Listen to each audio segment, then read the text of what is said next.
Good day, ma'am. I'm Mariel Rivera Torco, BSc 3, Section Charlie. So, today I will start my discussion. Did you know the government is too powerful?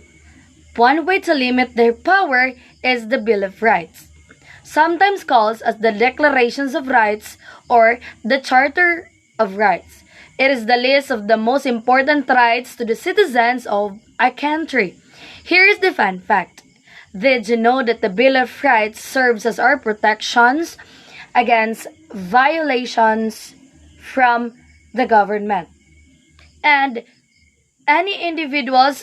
That is why it is important for us to know the third article of Bill of Rights of the 1987 Philippine Constitution. As the Bill of Rights in this video, I am going to discuss Section 12, Paragraph 2. No torture, force, violence, threat, intimidations, or any other means which vitiate the free will shall be used against him. Secret detention places, solitary incommunicado, or any other similar forms of detentions are prohibited. So, ipinagbabawal sa ating saligang batas ang paggamit ng torture, dahas ng violence ng pananakot, or intimidasyon at iba pang kaparehong pamamaraan ng tumataliwas sa free will o karapatan ng isang individual. Ipinagbabawal ang mga secret detention places, yung Bartolina or solitary incommunicado, yung wala kang komunikasyon sa labas or sa outside world, at mga kaparehong forms of detention. So, ipinagbabawal ang mga ito dahil ito ay labag sa human rights o karapatan ng isang tao at ipinagbabawal ng saligang batas.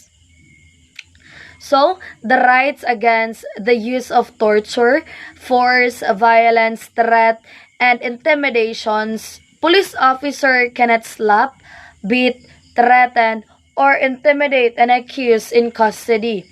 It is against the Constitution to use any method that would hurt the accused. If they violate this right, they will be punished by the law.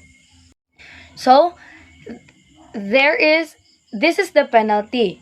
The penalty of arresto mayor, which is 1 to 6 months of imprisonment, shall be imposed upon the responsible officer or personnel of the AFP, PNP, or law enforcement agency kapag hindi po nila nagawa ang obligasyon nilang mag-maintain, mag-submit, or make available to the public and updated list of detention places and facilities with the corresponding data on the prisoner or detainees, incarcerated or detainee. Therein, so alinsunod po yan.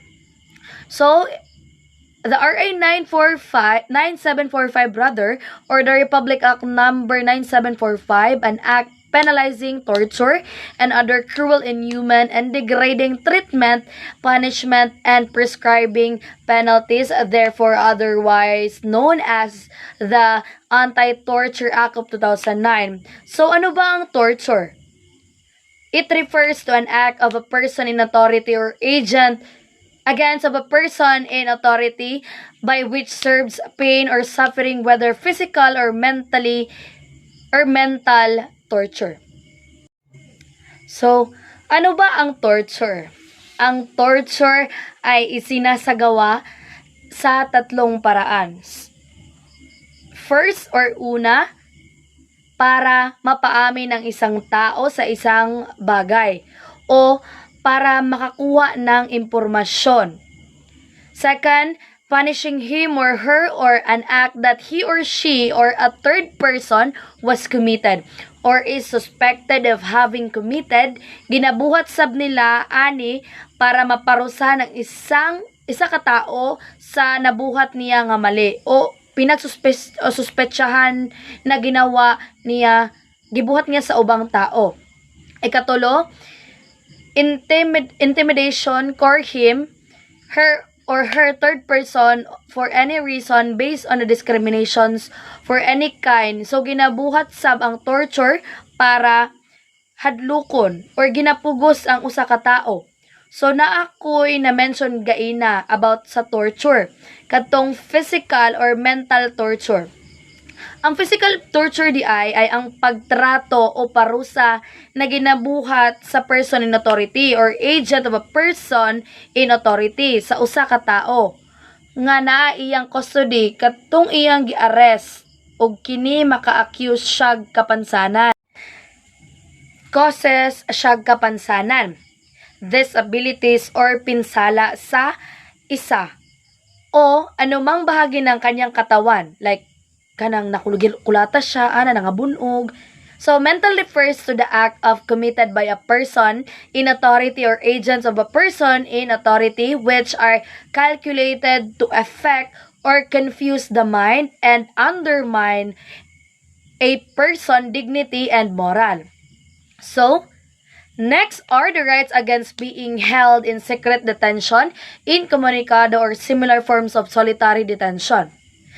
Secret detentions occur when detainees are held incommunicado or when they are not permitted to contact the outside world, including their families and their lawyer. And when detaining authorities refuse to acknowledge either the fact of the detentions or the fate or whereabouts of the detainee, the new constitution included this right to avoid what happened during the time of President Marcos. It is important to learn the doctrine of poisonous tree. 3.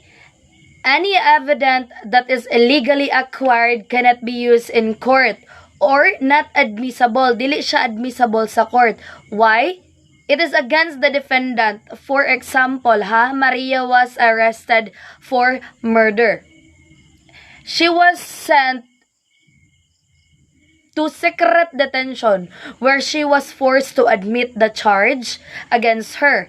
Her confessions for the crime cannot be used in court even if she's guilty of the crime because the evidence was illegally acquired and it violates the rights of Maria as an accused. So, dagdag lang sa violations, I have the RA to support that violation, which is the RA 9262 or the VAUSI. RA 9262 or the VAUSI, it is the violations against women and their children. So, that's all. Have a good day.